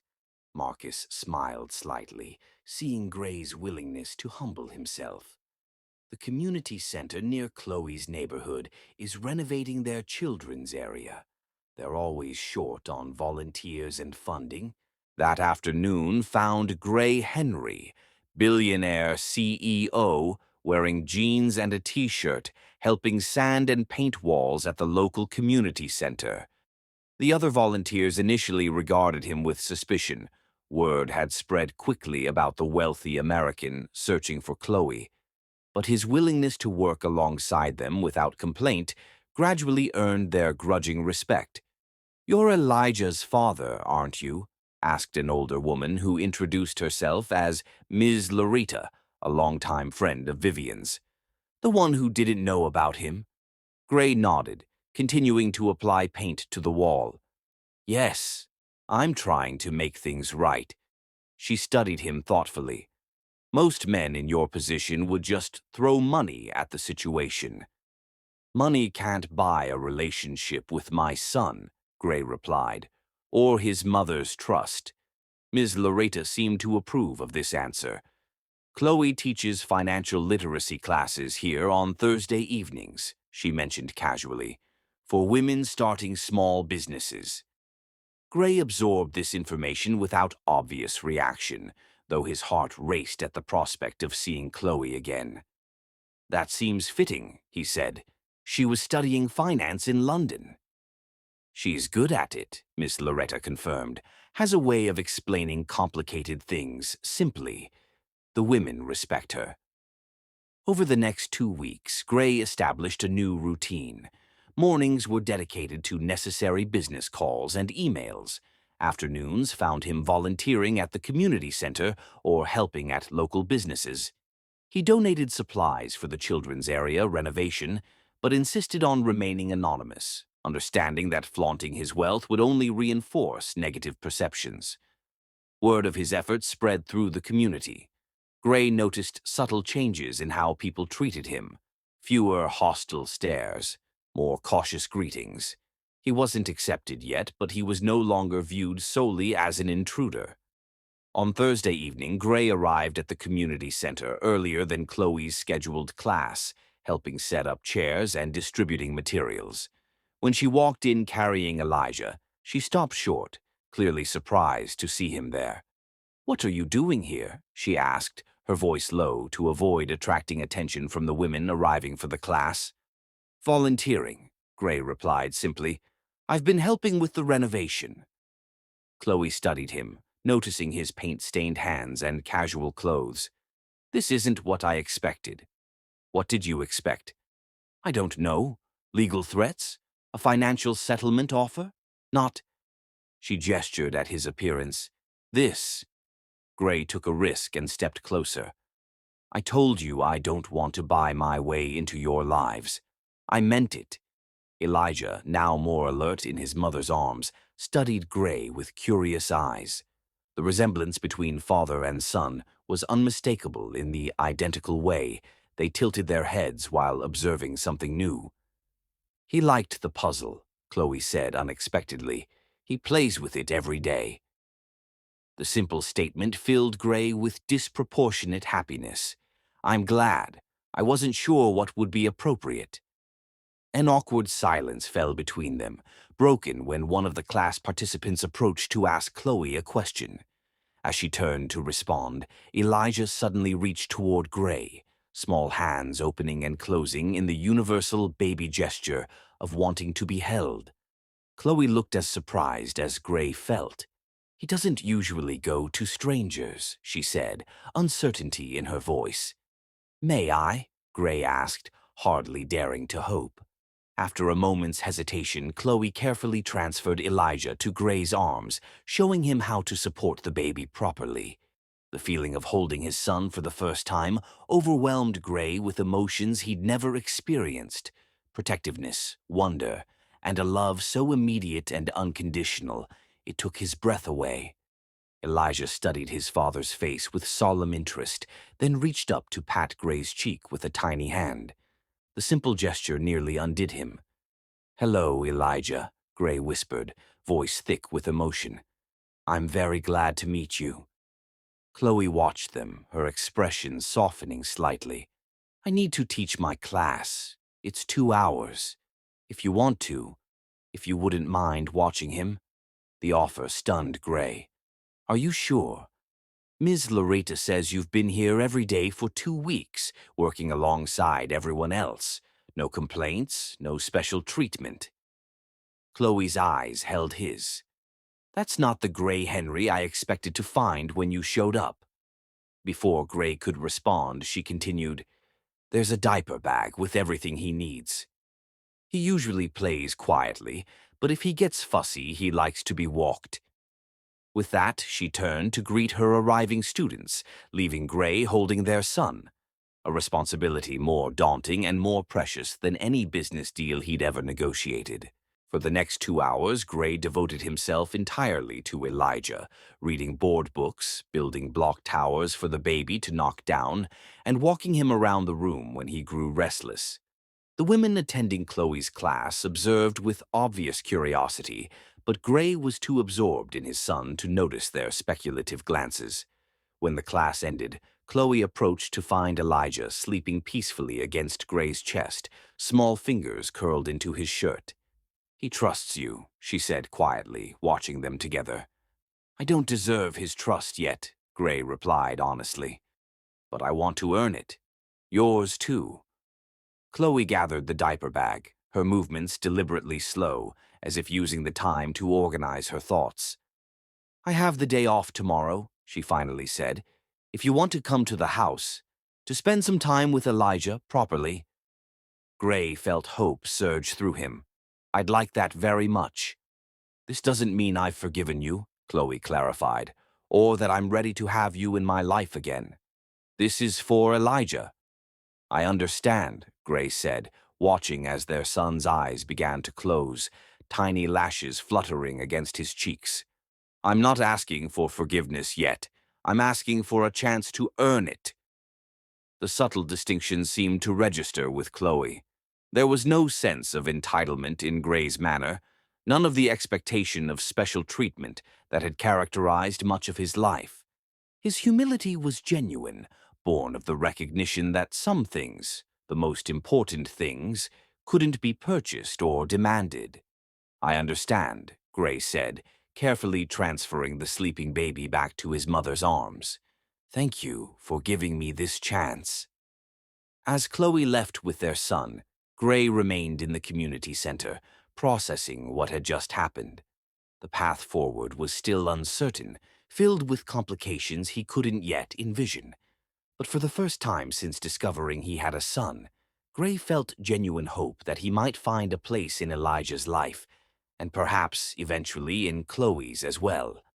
What Gray couldn't possibly know was that Chloe's invitation represented a far greater concession than he realized. For while she had maintained her composure throughout their interaction, once alone with Elijah, she had wept, torn between the memory of abandonment, the reality of Gray's persistent efforts to make amends, and the undeniable fact that despite everything, Elijah deserved to know his father. Chapter 11. The Final Clue. Gray arrived at Chloe's modest home precisely on time, bearing a handcrafted wooden car for Elijah. Today, each minute felt precious, an opportunity to know his son that he'd already missed too many of. Chloe opened the door with Elijah balanced on her hip. The baby immediately recognized Gray, his small face lighting up with a toothless grin that pierced Gray's heart with equal parts joy and regret. Inside, the space reflected Chloe perfectly, modest but thoughtfully arranged, with photos of Elijah at various stages adorning the shelves. Gray noticed there were no photos of him, a stark reminder of his absence until now. "Would you like coffee?" Chloe offered, maintaining the polite distance of acquaintances despite their shared history. "Please," Gray accepted, taking a seat while Chloe placed Elijah in a play area nearby. The child immediately crawled toward Gray, pulling himself up on his knees and accepting the wooden car with fascination. "He puts everything in his mouth these days," Chloe explained, returning with coffee. Teething. "How old is he exactly?" Gray asked, realizing he didn't even know his son's birth date. 7 months next week," Chloe replied.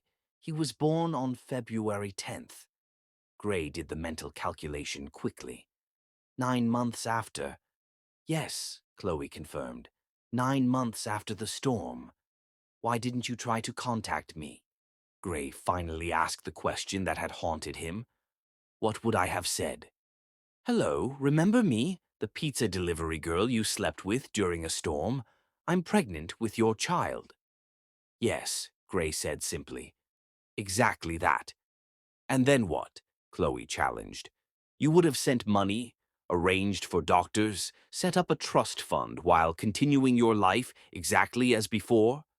The accusation stung, particularly because Gray couldn't honestly deny that might have been his initial response. "I don't know what I would have done," he admitted, "but I deserved the chance to make that choice." As they spoke, Elijah grew restless. Gray gestured that he would try comforting his son, and to both parents' surprise, the baby calmed immediately in his father's arms, occasionally patting Gray's face with curious hands. "He likes you," Chloe observed, surprised. "Is that so unusual?" "Yes.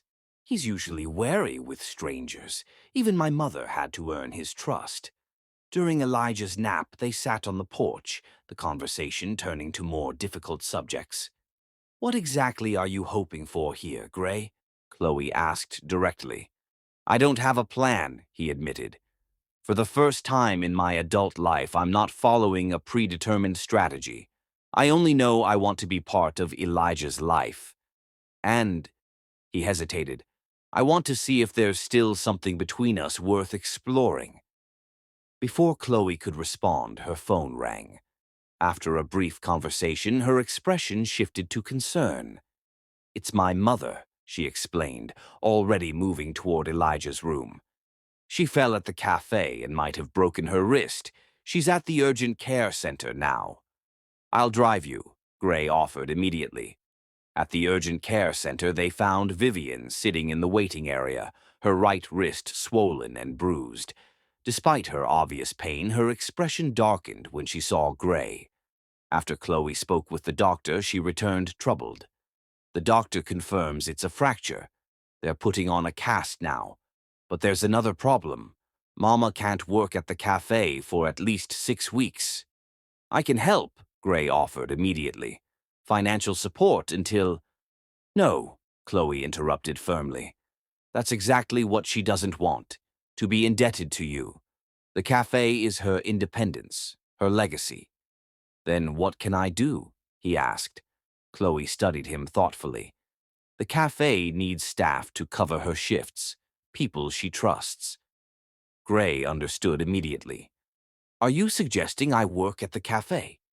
It's ridiculous, I know, Chloe said quickly. You're a CEO, not a waiter. I'll do it, Gray interrupted without hesitation. If your mother will allow it. For the first time since he'd arrived in Jamaica, Gray saw genuine warmth in Chloe's smile. You really have changed, haven't you? When Vivian emerged with her arm in a cast, she was skeptical of Gray's offer. You? A billionaire businessman, waiting tables and making coffee? If that's what's needed, Gray confirmed. The cafe is important to you and to Chloe. That makes it important to me as well. Vivian studied him for a long moment before reluctantly nodding. 1 week trial. If he can't maintain my standards, we find another solution. As they helped Vivian to the car, Gray contemplated how unexpected his journey had become. He had come to Jamaica expecting to perhaps establish some kind of distant co-parenting arrangement. Instead, he was about to become a cafe worker, taking direction from a woman who barely tolerated his presence. Yet somehow this felt right, not by imposing his will or leveraging his resources, but by humbling himself to fit into their world rather than expecting them to adapt to his. Several weeks later, as Gray was closing the cafe, Chloe arrived with unexpected news. I've been offered a teaching position at the school in Coral Bay, she said, her expression a mixture of excitement and uncertainty. That's on the East Coast, isn't it? Gray asked, recognizing the name of the remote fishing village. Chloe nodded. It's a wonderful opportunity. Smaller classes, housing provided, and a fresh start away from all the gossip. She hesitated. I think it might be good for Elijah, too.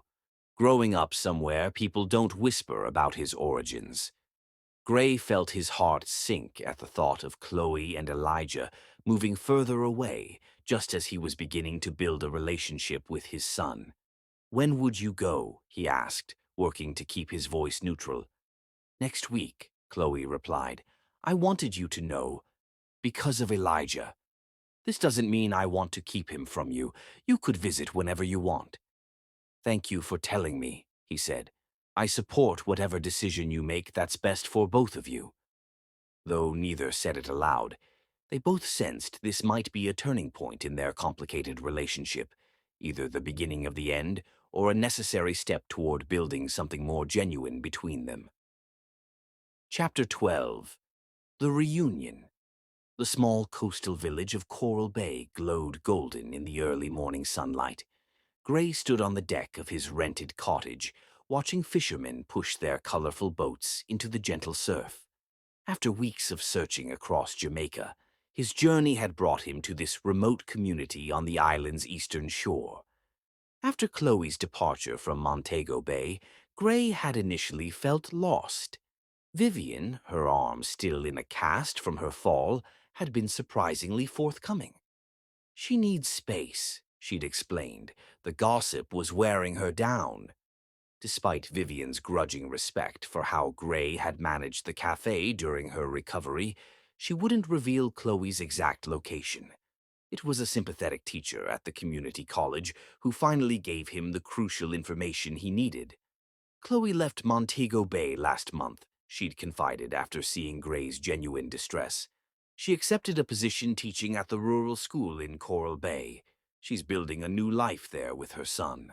Gray had thanked her profusely, recognizing the gift of trust the woman had extended. Now, after traveling across the island, he had arrived at what felt like the edge of the world, a place where the rhythms of modern life slowed to match the tides. The school where Chloe supposedly taught wouldn't open until 8 o'clock. He had deliberately arrived a day early, taking time to explore the village discreetly, confirming Chloe's presence without approaching her directly. As Gray walked through the village, locals regarded him with open curiosity.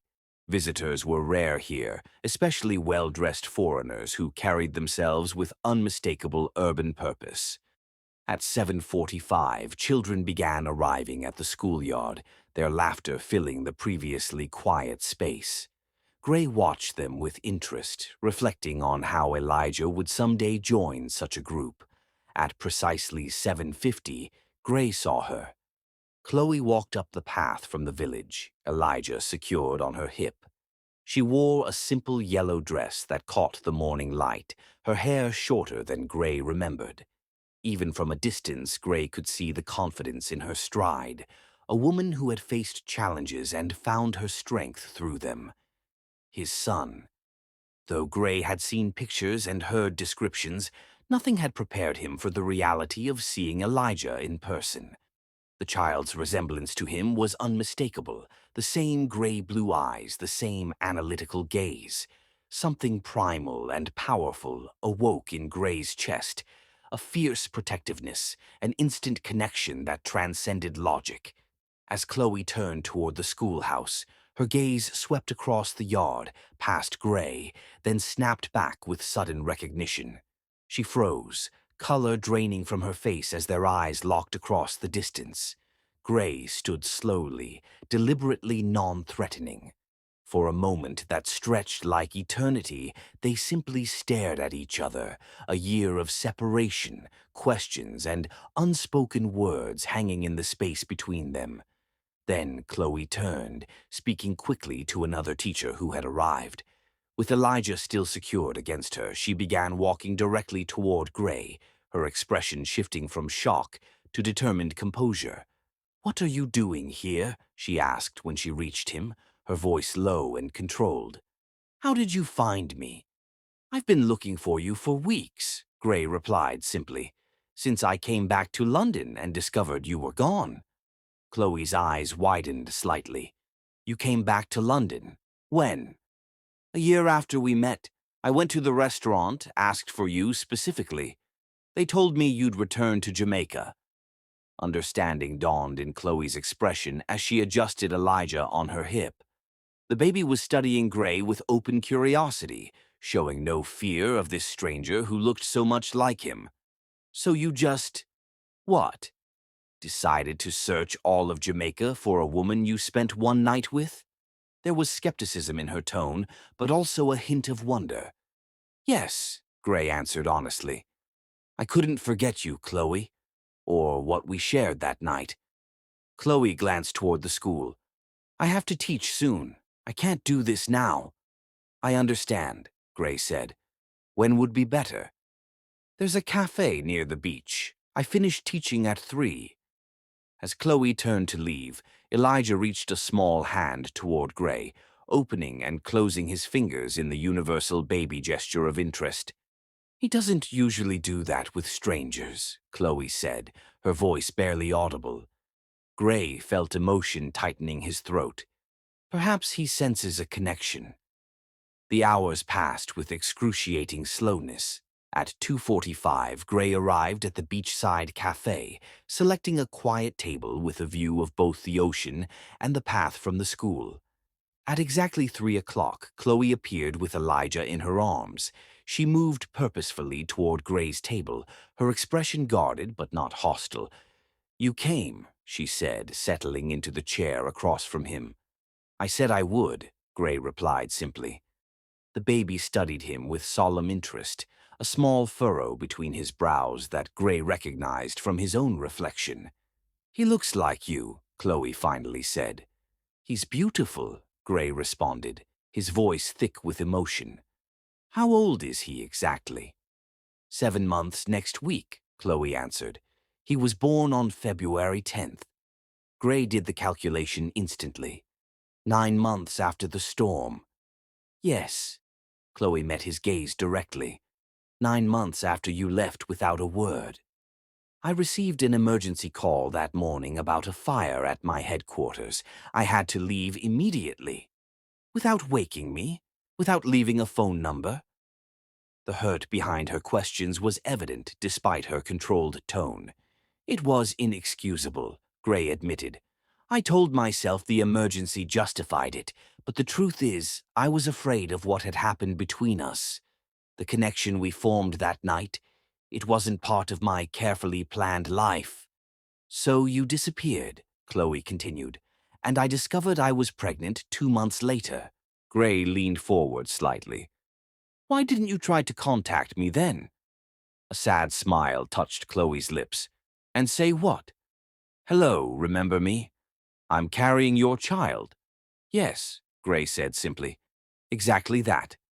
Be honest, Gray. What would you have done? Sent money? Arranged for doctors? Set up a trust fund while continuing your life exactly as before? I don't know, he admitted, but I would have wanted to know. I would have wanted to be involved. Elijah dropped his toy. When Gray retrieved it, the baby reached for him instead, small hands opening and closing insistently. May I? Gray asked, hardly daring to hope. After a moment's hesitation, Chloe carefully transferred Elijah to Gray's arms. The feeling of holding his son for the first time overwhelmed Gray with emotions he'd never experienced: protectiveness, wonder, and unconditional love. Elijah studied his father's face with intense interest, then reached up to pat Gray's cheek with a tiny hand, as if confirming they were indeed connected. Hello, Elijah, Gray whispered. I'm very glad to finally meet you. When he looked up, Gray found Chloe watching them, tears gathering in her eyes despite her obvious attempt to remain composed. He trusts you, she said quietly. He's usually wary with strangers. I'm not a stranger, Gray replied softly. Not completely. Chloe wiped away a tear. This isn't going to be simple, Gray. You can't just walk into our lives and expect everything to fall into place. You have your world in New York. We have ours here. I've already started changing that, Gray said. I've restructured my company to allow more remote work. I'm establishing a Caribbean headquarters in Kingston. I want to be here, Chloe, not just occasionally, but consistently. For Elijah. And for you, if you'll let me. Surprise registered on Chloe's face. You've done all that already? Without knowing if I'd even speak to you? Yes, Gray confirmed, because regardless of what happens between us, I want to be near my son. As Gray continued holding Elijah, who had settled contentedly against his chest, Chloe seemed to be waging an internal battle, weighing past hurt against present possibilities. I can't make any promises, she finally said. This is too sudden. I need time. I understand, Gray replied. Take whatever time you need. Chloe studied him with new consideration. You've changed. I had to, Gray acknowledged. The man I was a year ago couldn't have fit into your lives. As the afternoon sun began its descent, they continued talking, more openly now, sharing the experiences of the past year. When Elijah eventually grew restless, they walked along the beach together, taking turns carrying him. As dusk approached, they stood at the water's edge, watching small waves lap at the shore. Elijah had fallen asleep against Gray's shoulder, his small body warm and trusting in his father's arms. I should take him home, Chloe said softly. Would you like to come for dinner tomorrow? Nothing fancy, just a chance to spend more time with Elijah, to start getting to know each other properly. The invitation represented far more than a simple meal, and both understood the significance of the step Chloe was taking. I'd like that very much, Gray replied, his voice revealing the depth of his gratitude.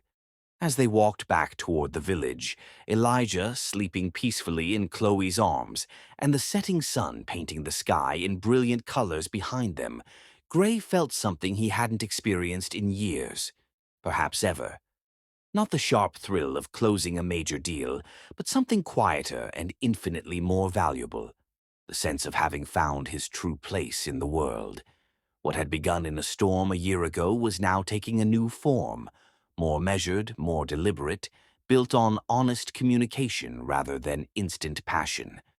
For the first time in his life, Gray understood that his greatest achievement might not be the company that bore his name, but the family he was just beginning to build, one careful step at a time.